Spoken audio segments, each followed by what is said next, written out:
Gerbiami kolegos. Colleagues, please take your seats. We will start this morning's sitting from a very interesting discussion.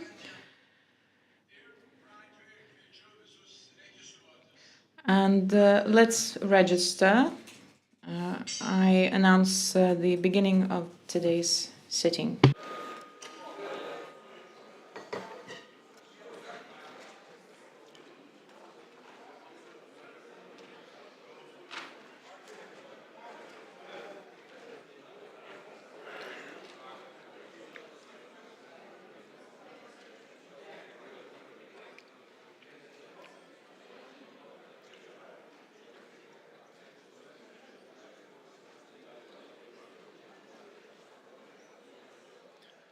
Ačiū, kolegos, dar kartą.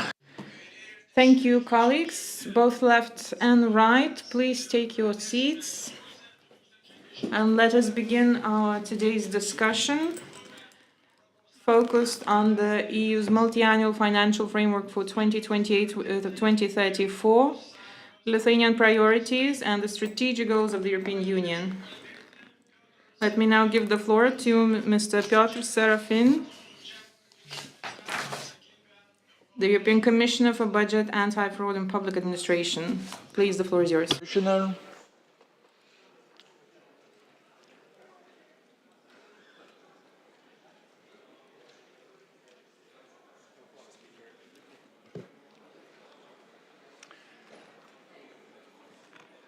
Honourable members of Seimas, I would like to thank you for the invitation to address you today on the long-term European budget.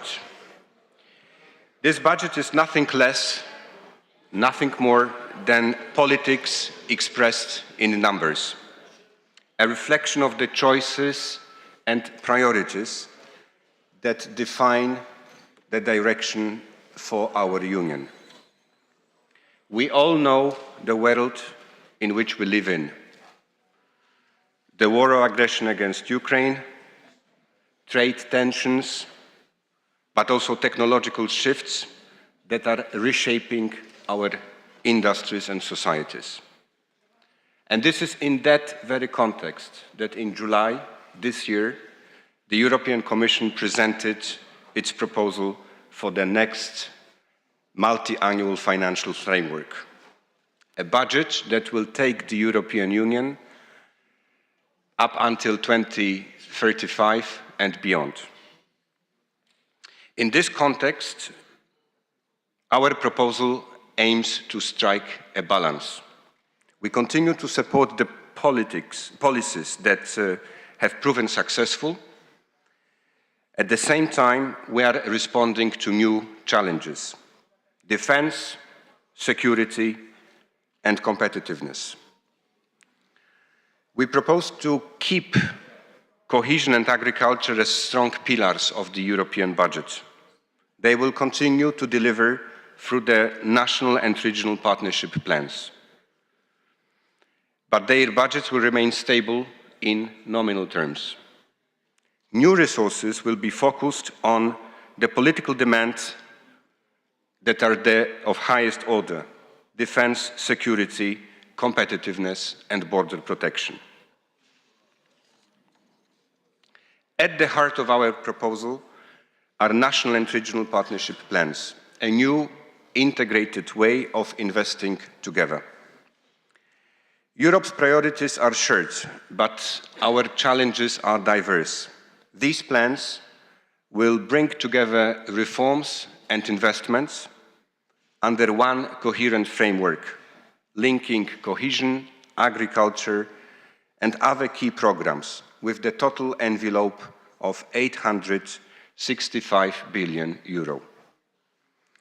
The plans will be designed and implemented in close partnership between the Commission, the Member States, regions, local communities, and all other relevant stakeholders. The common agriculture policy, equally central, will remain a pillar of our food security. We will ensure that income for farmers is protected by ring-fencing €300 billion. Income support to farmers will include also environmental measures and on-farm investments. Funding rules for agriculture and rural communities will be simpler, including on payments, controls and audits. To strengthen Europe's capacity to respond to shared challenges at our borders, we will integrate the funds for borders and migration into the national and regional partnership plans. Member States will receive a pre-allocated amount of €34 billion for migration and border management, 3 times the current envelope.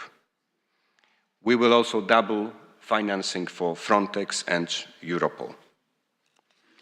The proposal takes into account the specific needs of Member States at the external border, especially in the light of the current geopolitical tensions. The Commission clearly recognizes Lithuania's crucial role in safeguarding that border and in ensuring regional security. This is why the proposal strengthens funding for border management and resilience measures, and there is also a bonus, special amount for regions bordering Russia and Belarus. That reflects specific challenges also of Lithuania.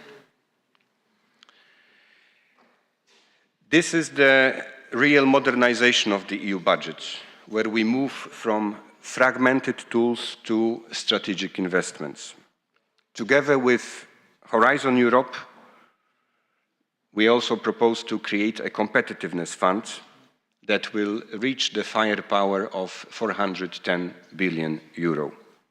It will bring together our investment efforts across clean tech, digital, biotech, but also defense, space and food security, backing projects from ideas to industrial scale. Horizon Europe, our program for research and development, will remain a flagship with a doubled budget of €175 billion. It will work hand in hand with the Competitiveness Fund to ensure seamless support for fundamental research to commercial deployment. Defense is now a European priority, and it will be reflected in numbers. The defense and space window of the Competitiveness Fund will amount to €131 billion, 5 times the current budget. This will allow us to invest together in research, production and innovation for modern European defense industry. When it comes to defense, there is no time to waste. We cannot wait for the next MFF to become operational.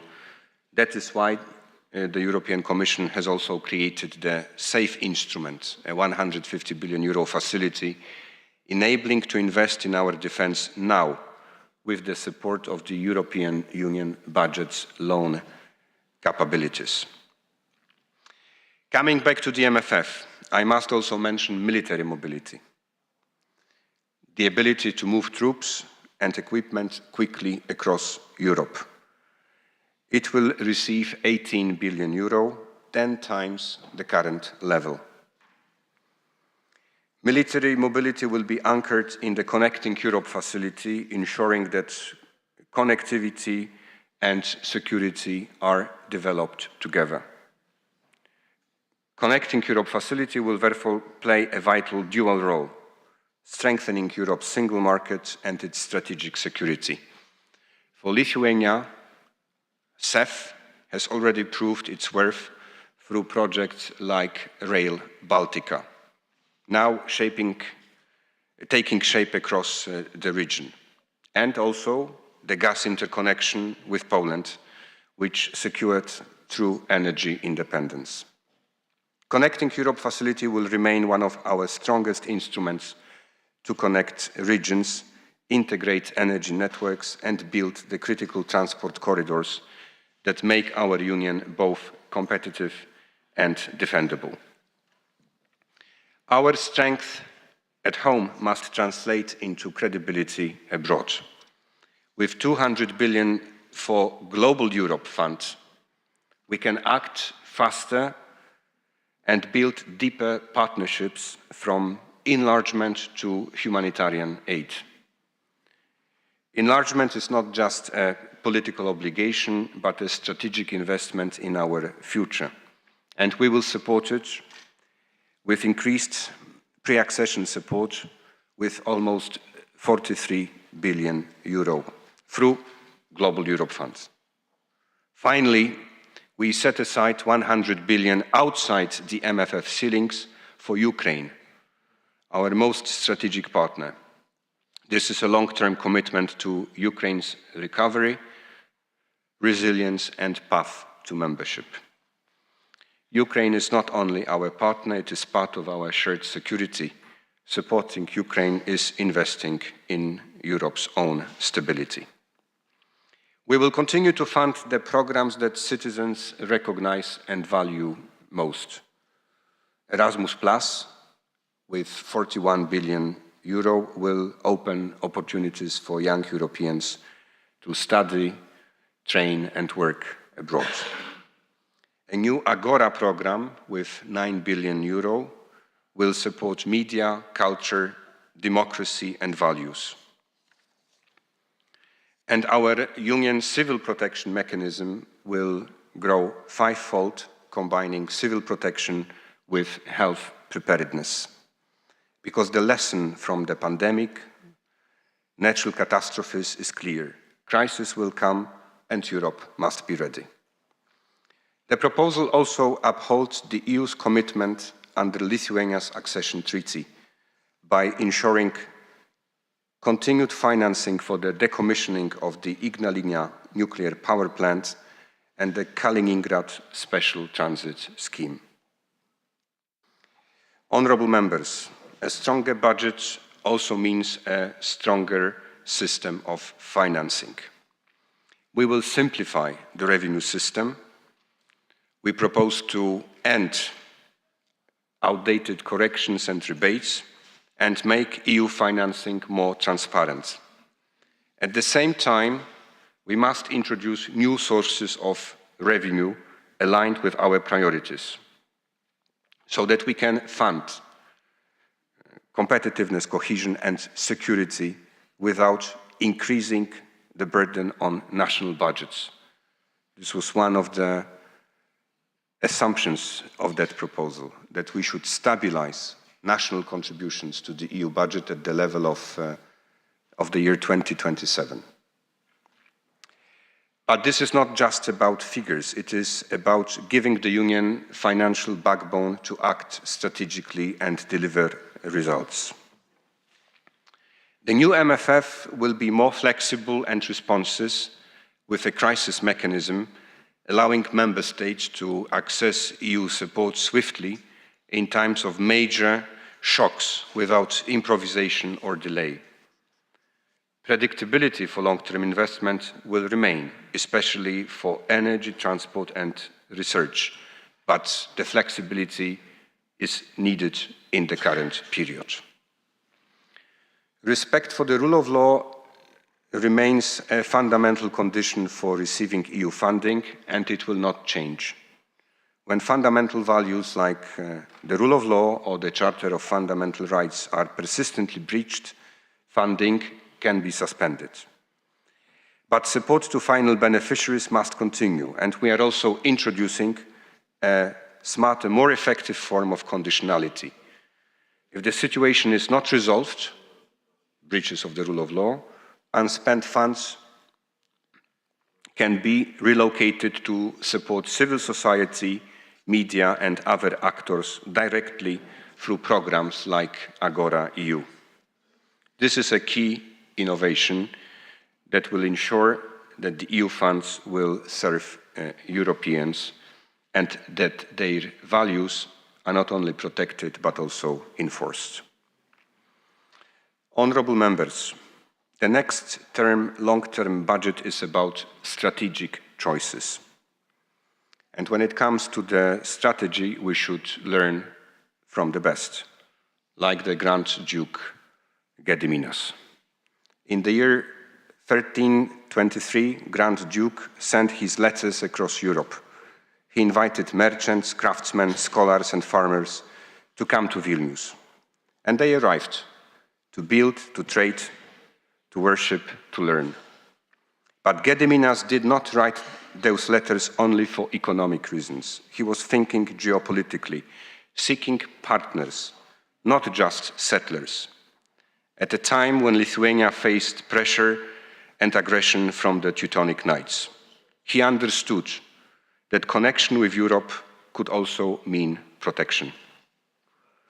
7 centuries later, when Lithuania chose to join the European Union, it showed the same clarity and courage. Living in the shadow of Russia, an unpredictable neighbor, you knew that freedom must be anchored in community and that peace must be defended through unity. Russia's war of aggression against Ukraine has reminded us that peace and freedom cannot be taken for granted. They must be defended. And the EU should contribute to this effort through our shared resources, investments, and choices. We can ensure that Europe's promise of security and opportunity reaches every corner of our Union.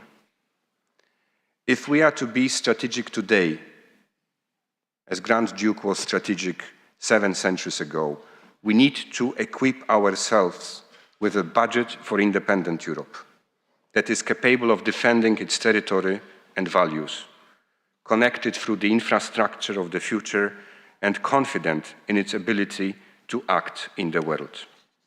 And that is what the next long-term budget is all about. Thank you.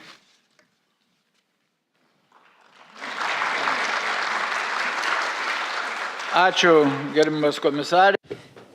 Thank you, Mr. Commissioner.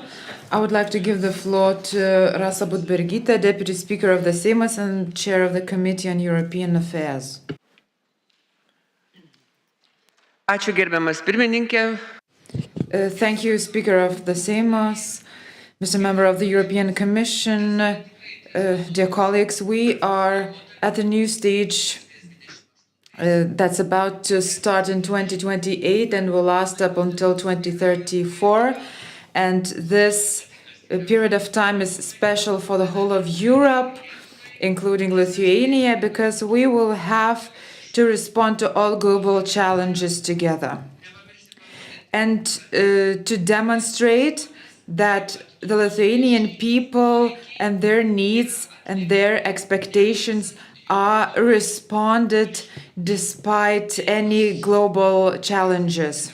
The negotiation is unlikely to be easy, and the final agreement may be reached during Lithuania's presidency of the Council of the EU in the first half of 2027. This is an important opportunity for Lithuania to actively contribute to shaping key European decisions. As we discuss the new EU's multi-annual financial framework and the European future, I very much appreciate that Commissioner Piotr Serafin is here with us today. Dear Commissioner, this is a sign that the Commission appreciates an open dialogue with member states and not only brings the news, but also wants to hear our voice, and this is very important because we are engaging in a dialogue. Dear Commissioner, you mentioned the letters of Gediminas. This is a touching remark.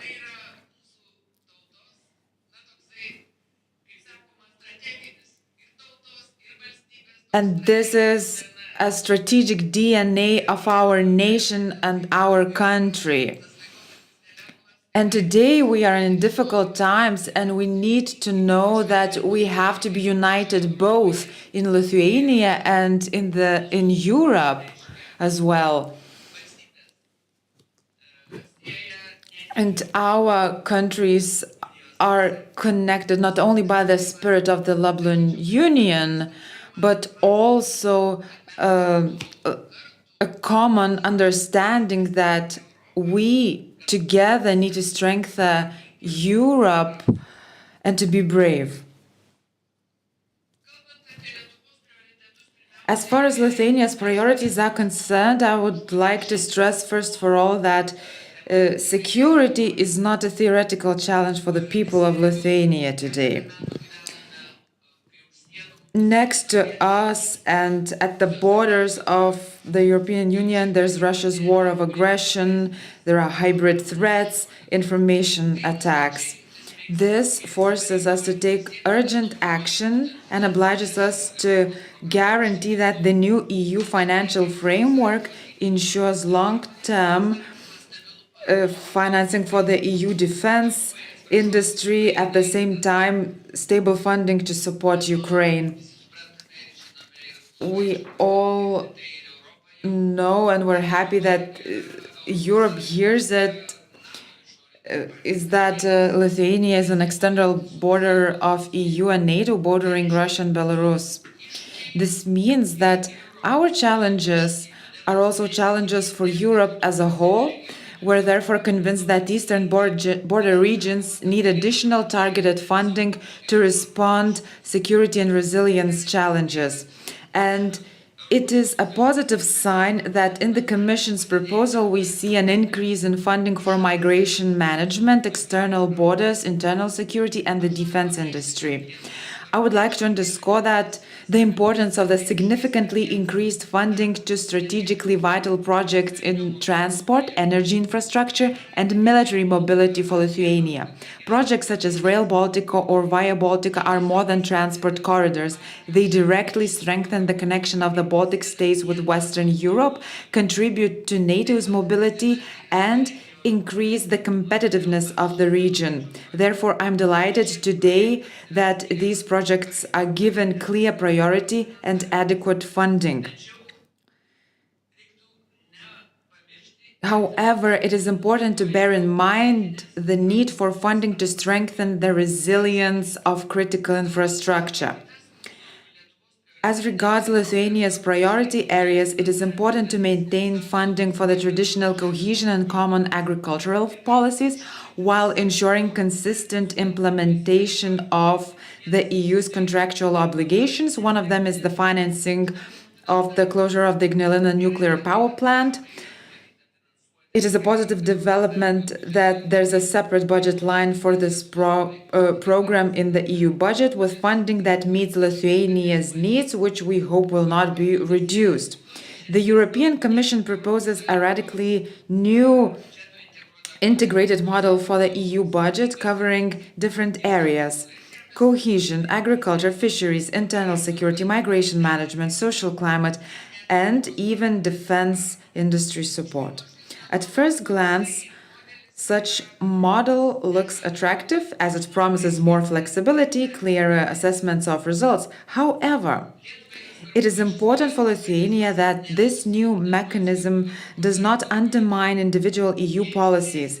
If there's a common plan, a common system, there's the risk that the traditionally strong policies such as the common agricultural policy or the common fisheries policy will lose their autonomy and become more difficult to achieve the results. For this reason, we will seek to ensure that the cohesion policy and the agricultural policy remain clearly separated and are adequately funding. We also aim to complete the convergence of direct payments so that EU farmers, including those in Lithuania, can compete on equal terms. In my view, equally important is the topic of administrative burdens. The experience of RRF and the limitation of this model show that flexibility is essential. The new plan formally declares simplification, but we see the emergence of the functions of the coordinating authority, various monitoring requirements, which could lead to even more bureaucracy. I therefore believe that we must strive for better results and flexibility, but only if the whole system remains clear and simple. It is important that this does not create additional burdens and that each area, especially cohesion and agriculture, has its place in the overall plan. The EU's responsibilities are expanding from defense and border protection to strengthening competitiveness, supporting Ukraine, and combating climate change. These tasks are important for the entire Union, but they come at a cost. To realistically implement the priorities set, the budget must reflect their scale. Lithuania supports a sustainable and well-justified increase in the EU budget. The key question is how to balance financial discipline with growing needs and how to ensure that the additional burden on member states is shared as fairly as possible. For Lithuania, it is important that new own resources do not become a disproportionate burden on smaller economies, but rather contribute to the overall solidarity of the EU. In conclusion, I would like to emphasize that Lithuania strongly supports the principle of the rule of law and strives for transparent and responsible use of EU funds in all member states. Only in this way can we talk about real solidarity, and not only about our solidarity, but also about common European values and the trust that are necessary for the European Union to remain a strong and reliable force in this unstable world. Thank you.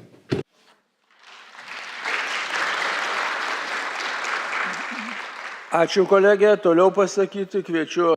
Thank you, colleague. Let me now give the floor to Mr. Algirdas Sysas, Chair of the Committee on Budget and Finance.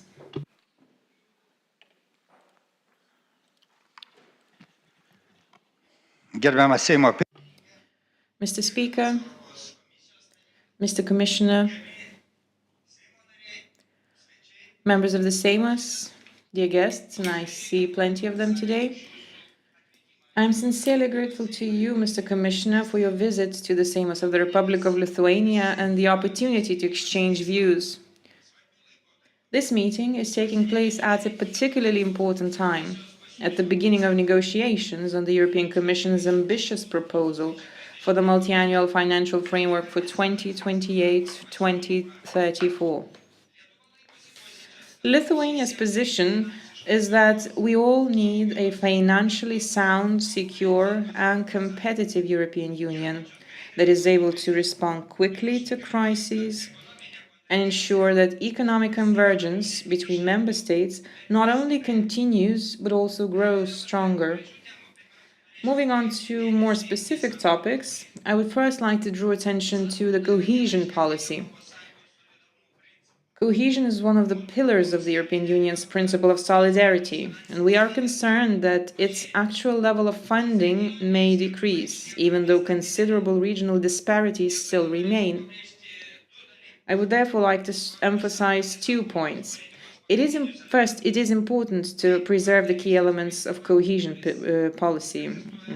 This is the principle of partnership, the shared management, and the territorial approach. Also, cohesion funds resources must be clearly separated. They must be clearly identifiable and are allocated solely to cohesion objectives and managed according to their own rules. And secondly, given Lithuania's geographical location, which is on the European Union's external border with Russia and Belarus, additional funding, and I stress must be provided to strengthen the resilience of border regions. Now, in terms of security, innovation, and infrastructure, these areas are becoming increasingly important for our resilience in the context of geopolitical threats. So, Lithuania appreciates the Commission's efforts to step up the funding for external border management and the fight against hybrid threats. In this context, we support increased funding for such strategic projects as Rail Baltica and military mobility infrastructure. It is important to ensure funding for the protection of critical infrastructure and the strengthening of resilience. We support the simplification of the Competitiveness Fund and the increase of resources in the areas of defense, security, and innovation. It is important that the selection mechanisms remain proportionate and geographically balanced. The Ignalina nuclear power plant decommissioning program and the Kaliningrad special transit scheme are the contractual commitments, and the separate funding proposed for them is strategically important, fully justifiable, and must be maintained. Next come agricultural issues, which remain particularly important from both an economic and social perspective. Lithuania will continue to work towards completing the process of external convergence of direct payments so that farmers across all member states enjoy a level playing field in the single market. At the same time, it is necessary to maintain sufficient funding for both pillars of the common agricultural policy, that is, both direct payments and rural development. Furthermore, we do not agree with the transfer of the objectives of the common agricultural policy to the national or regional partnership action plans, as this would increase the administrative burden and reduce efficiency. We propose maintaining the current mechanism, which ensures flexibility and a realistic pace of project implementation. Now, another important aspect is external relations. We welcome the consolidation of instruments and the greater focus on geographical priorities. We welcome the 100 billion euros set aside for Ukraine, as mentioned by yourself, and we advocate an increase in the grant component. We support increased funding for Moldova and other Eastern Partnership countries in proportion to their progress in their reform efforts and their relations with the European Union. And finally, an issue directly related to the financial stability of the entire European Union and the management of future challenges, namely new own resources. Now, Lithuania understands the Commission's desire to strengthen the sustainability and autonomy of the EU budget. We support the creation of new own resources, such as the carbon border adjustment mechanism, and adhere to three clear principles. First of all, new own resources must generate additional funds and not be a transfer of national funds to the European Union budget. They must be simple, transparent, and predictable. And thirdly, their impact on member states must be fair and proportionate. Lithuania also welcomes the creation of an exceptional crisis management instrument proposed in the own resources decision. Because as the European Union faces increasingly complex crises and challenges, we must have the right tools to manage them. Honourable Commissioner, we are ready for constructive discussions and hope that Lithuania's priorities will be properly assessed and taken into account. We would also like to invite you in advance to participate in our events in 2027, when Lithuania will hold the presidency of the Council of the European Union and is likely to conclude the negotiations on the multi-annual financial framework for 2028-2034. Lithuania is planning to organize interparliamentary conferences and high-level events where we very much hope to see you too. Your insights and experience would be invaluable in discussions on the future of European economic integration, cohesion, and governance. Thank you. Ačiū. Thank you, Chair of the Committee. Thank you for your insights on Lithuanian farmers and support to Moldova, Ukraine, and other things. And I would like to give the floor to the representatives of political groups. The time limit is 3 minutes, and I would like to give the floor to Ms. Jurgita Šukevičienė on behalf of the Lithuanian Social Democratic Party political group. Gerbiamas Seimo pirmininkė, gerbiamas Mr. Speaker of the Seimas, Mr. Member of the European Commission, members of the Seimas, ladies and gentlemen. Today, we are discussing the new multi-annual financial framework of the European Union, And on behalf of the Social Democratic Party political group, I would like to emphasize the following, that the next EU budget is more than just a technical document. It will determine not only how much Lithuania will be able to invest in its priorities, but also the direction in which all of Europe will move. Our answer is clear. We want a fair, solidarity-based and secure Europe.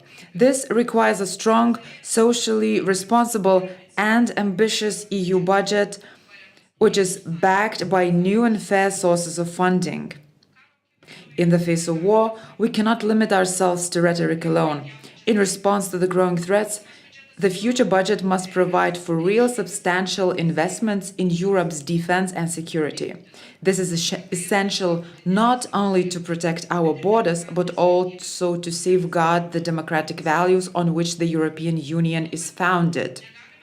At the same time, we must not forget the importance of social Europe. Cohesion policy, which promotes sustainable regional development, must remain a top priority for the EU.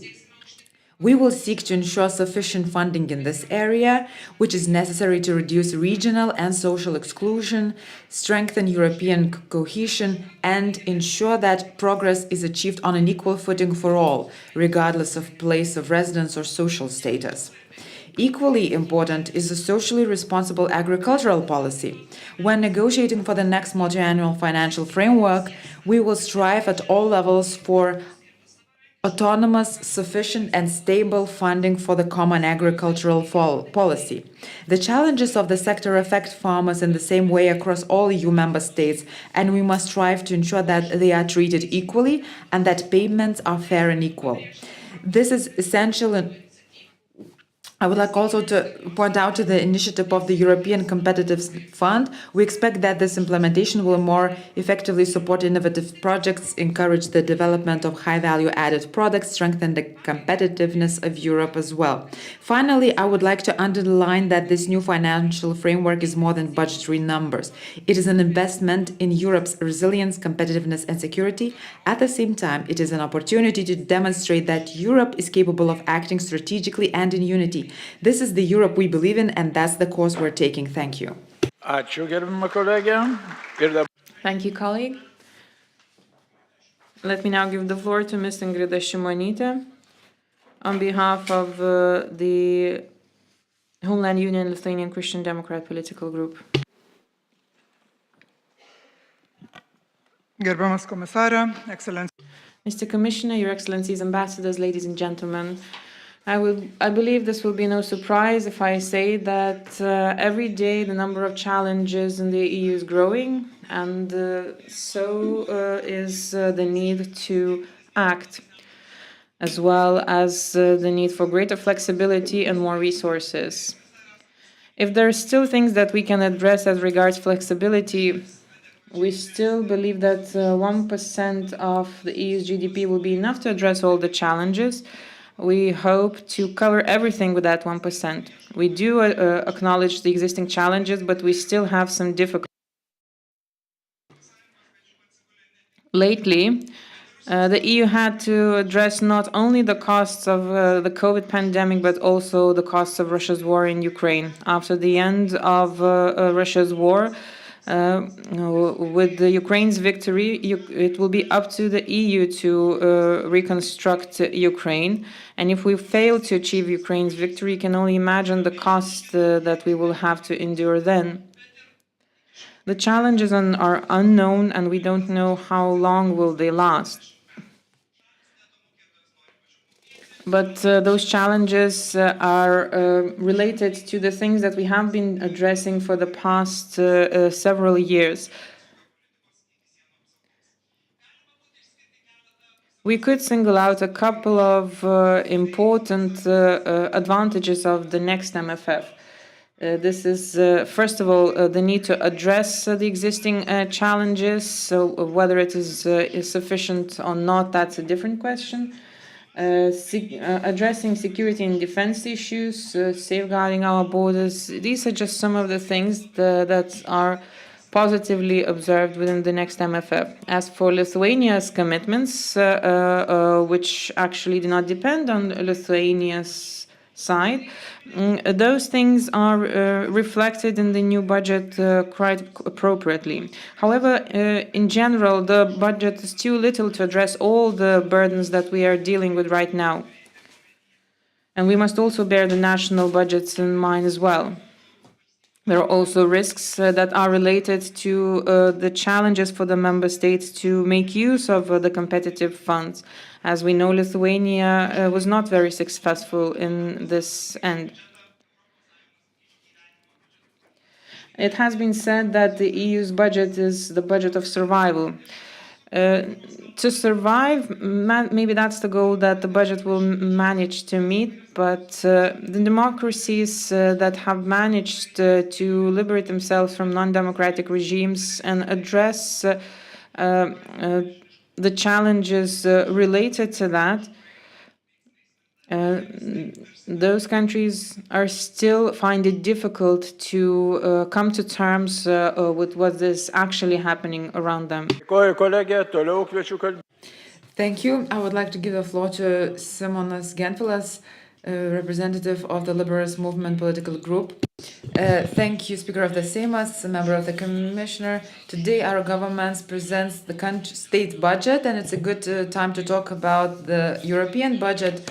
The long-term EU budget is a good direction, but it's not enough It's not ambitious enough. If we want a stronger Europe, Brussels has to allocate more funding and more mandate. Can we expect constant support from Europeans if we are not increasing the budget? Can we expect for a more integrated Europe if we cannot make common investments? We were talking about the migrants from Belarus. Why Frontex has 2,000 officers? We need joint forces to protect our borders. How can we respond to pandemic crisis if we have separate laboratories? Europe needs to be competitive and invest into AI and other areas, but we have to invest as a continent as a whole, not as separate countries, and only then we can compete with China and US. As Ingrida said, if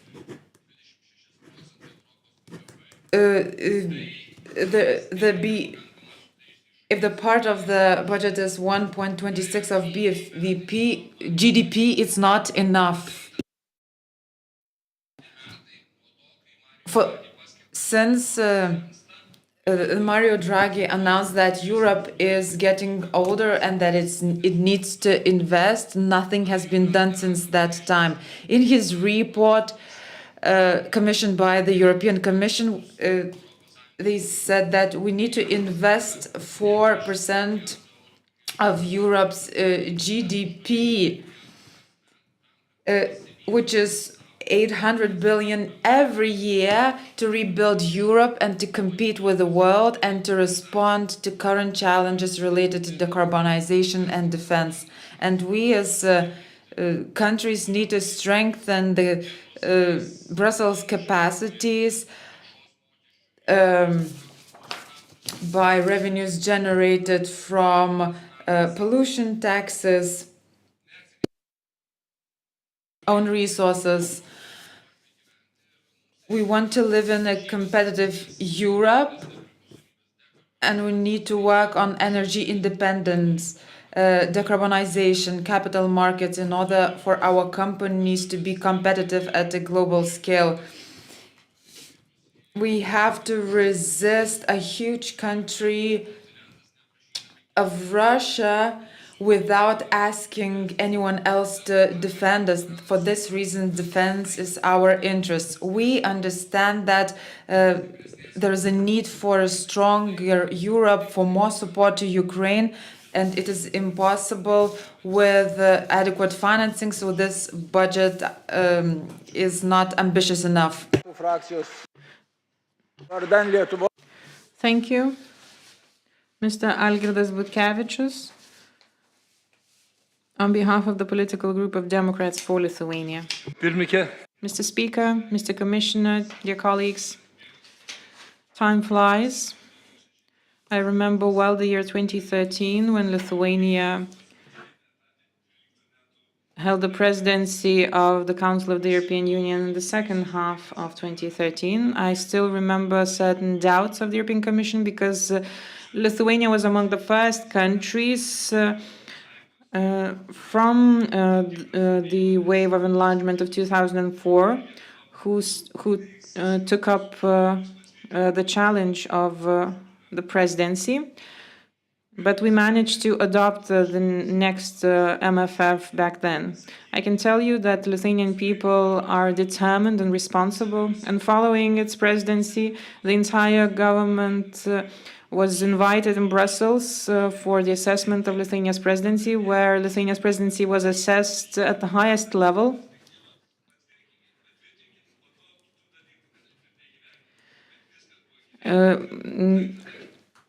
Approval of the MFF was the most important thing that was requested from us, but we managed to go beyond. I believe you've raised the bar, and I hope that Lithuania will keep up to the challenge and will rise to the occasion in the first half of 2027. Mario Draghi's plan for the whole of Europe unfortunately mentions that the EU lags behind the US by 10 years in terms of competitiveness. In order to catch up, we need to fix with the red tape in the EU. If we continue to maintain the same approach towards the implementation of some strategic projects, as mentioned by Mario Draghi in his plan, some projects may remain in paper. Since I don't have much time left, I will not repeat what has been said on direct payments, and the political group of Democrats for Lithuania definitely supports a level playing field for farmers in terms of direct payments. However, certain exceptions or derogations may be envisaged. Since everything will depend now from the national or regional action plans, there is a risk that the specific needs of Lithuania's regions might not be addressed if the priorities are more centralized. As regards energy, I believe Lithuania is a leading country in the field. Our Litgrid strategic plan was presented yesterday in the Energy Commission in the Parliament, and hopefully the European Commission does not remain powerless in the field as well. Thank you. Thank you, colleague. To speak next is Mr. Valius Ąžuolas, representing the political group of the Lithuanian Farmers and Greens Union and the Christian Families Alliance. Ladies and gentlemen, the strength of Europe depends on our belief in its future. And what do we see from the new budget? For Lithuania, it's minus 25%, but it does not build any trust. We've been in the European Union for more than 20 years, and with every new budget, we expect that the foundational values, such as constitutional rights, autonomy, equal level playing field, but for 20 years, farmers have been fed promises regarding the equal direct payments.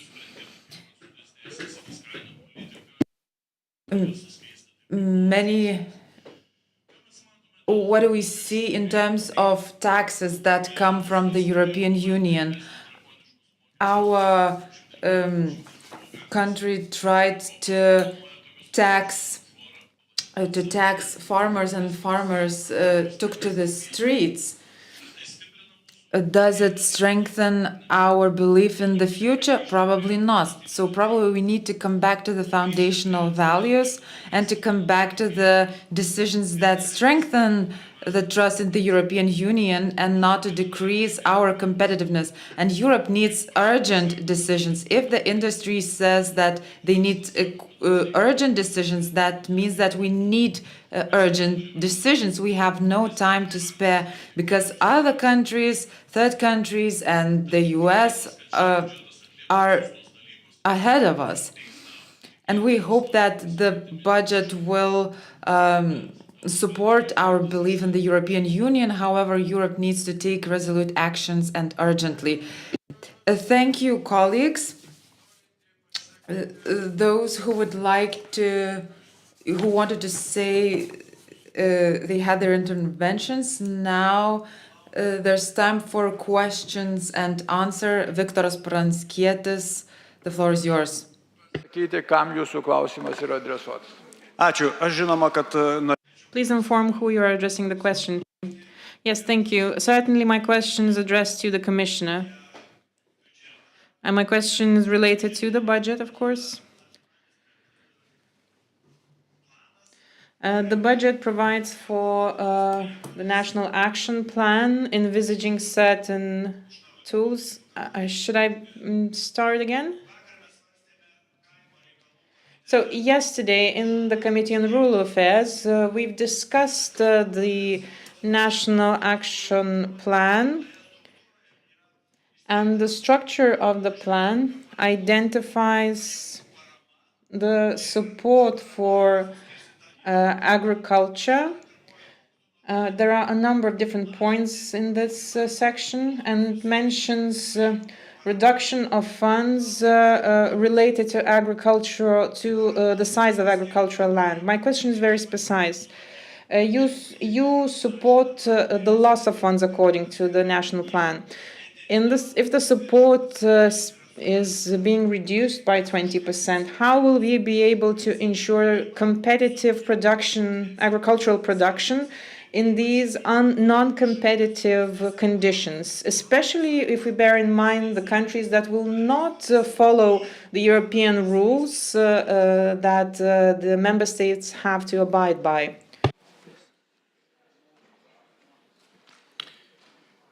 Thank you for that question. I think I need to offer a bit more in-depth explanations of the logic of the national and regional partnership plans. What we have in the national and regional partnership plans, these are the resources that are in the so-called national envelope. So the money that will come to Lithuania or any other member state. The logic of this proposal is based on the assumption of not of more centralization, but I would rather say decentralization. Flexibility means that it will be more opportunities to decide at the national level how to share the resources in the national envelope into different objectives. This is the dimension of flexibility. We are also aware in the Commission that while flexibility is needed, we also need to provide for some predictability. And that is where the discussion on agriculture comes. Not everything is guaranteed. Not resources for everybody are not guaranteed. But there is one category that can find in the EU budget, in the national and regional partnership plans, a guarantee. And that category are farmers.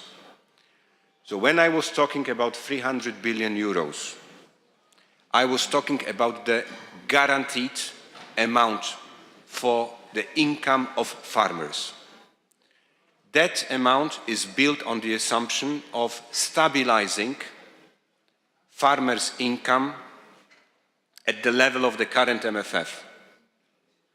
And it is not only about direct payments, it is also about, as I have mentioned, for example, agro-environmental measures. So everything which goes today to the pockets of farmers is guaranteed. It will continue to go also after 2027. Where the question question arises and also misunderstanding is present. That is about the rural development. It is about the investments off farm, but in the rural areas. Let's say investments in the water management in the rural areas, or investment into social services in the rural areas. Today, these investments are also part of the common agriculture policy. And that's why some people say, there is a decrease of the common agriculture policy budget. But it's not the case. What we propose to guarantee income support, but when it comes to investments, including in the rural areas, then we give more space for the member states, for the regions to decide how to spend the envelope, how to structure the national, regional and partnership plans.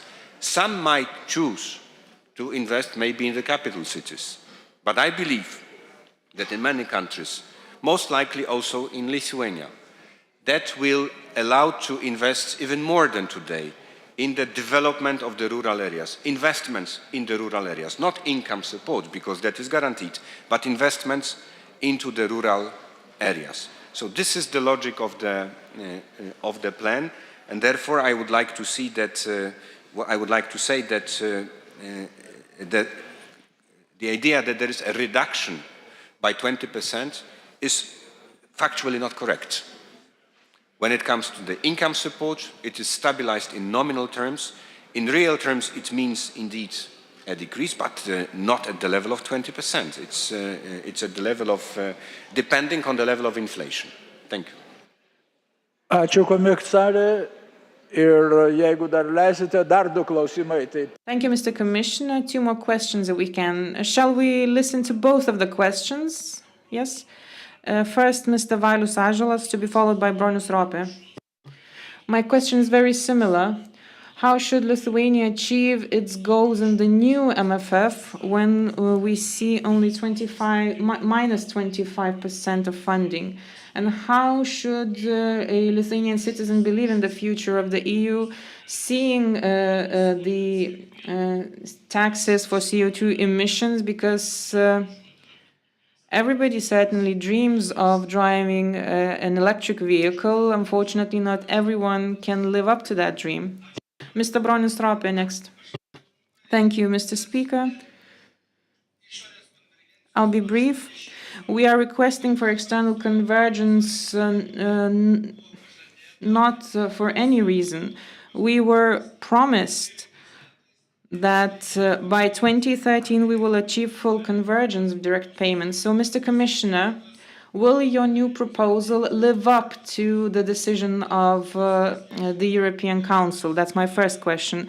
And my second question, as far as I know, the European Parliament's opinion on the Common Agricultural Policy, as well as the opinion of the majority of member states, is in line with Lithuania's position. So,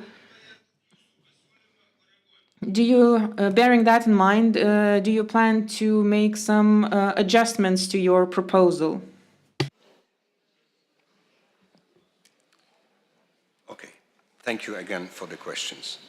Let me start with, again, saying a few words about the logic of this budget. Indeed, as I said also in the speech, the areas in which we would like to see significant increases of the European Union budget spending, these are the areas of defense and competitiveness. I admit there are no increases for cohesion nor for agriculture. But we need to take strategic choices, taking into account the situation in which we are. We should either go for the increase of direct payments or we should go for the increase of defense. And this is the nature of the strategic choice. This would be one comment. The second comment is the following. When it comes to the cohesion and when it comes to the agriculture, and I will repeat, the logic of the budget for those two policies is the following.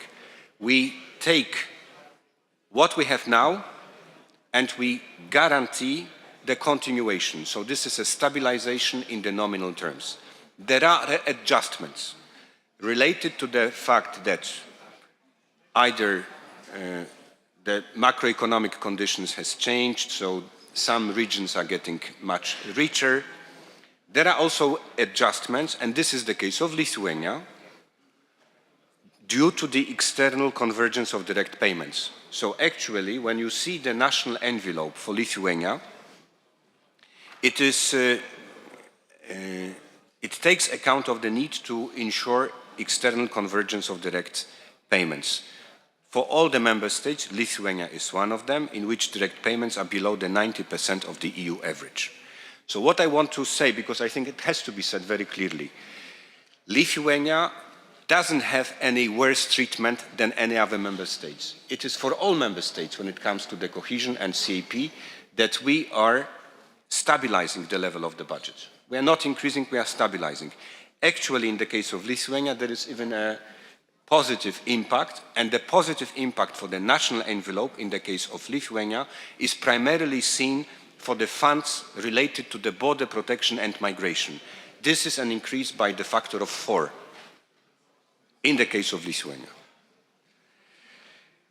On the own resources, yes, every budget, you will be discussing about your national budget as well, has two sides. This is the expenditure side, and this is the revenue side. I have heard also the criticism that the European Union budget is not ambitious enough, that we should propose even bigger budgets. Just to remind you, the current one is 1.13% of GDP, what we propose is 1.26. It's true, there are new challenges, we also need to pay back the NGEU pandemic debt. It's true, but we propose an increase to the level of 2,000 billion euros. I'm not sure whether the member states will accept it as it stands.